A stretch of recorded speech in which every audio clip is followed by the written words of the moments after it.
Morning, Joe. Yeah, Dallas Fed President Robert Kaplan held 27 separate stock, alternative assets, and fund holdings valued at more than $1 million, and he conducted sales and/or purchases in excess of $1 million in 22 of those holdings during 2020. That is according to a review of his latest financial disclosures.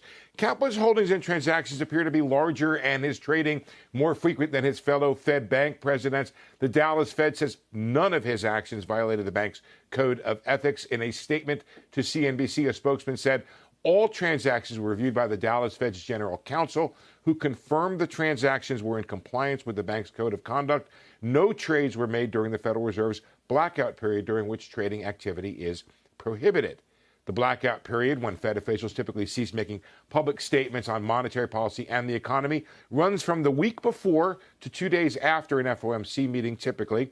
Kaplan amassed his fortune at Goldman Sachs, where he served as a vice chairman of investment banking, and has divested hundreds of millions of dollars of Goldman shares. Among Kaplan's holdings, more than $1 million in stocks in Apple, Alibaba, Facebook, and Goldman, and Google, and several energy companies, including Marathon and Valero. Some of these were legacy before he joined the FOMC. It's unclear how much of each stock he has, as the disclosures form only says the positions are larger than $1 million.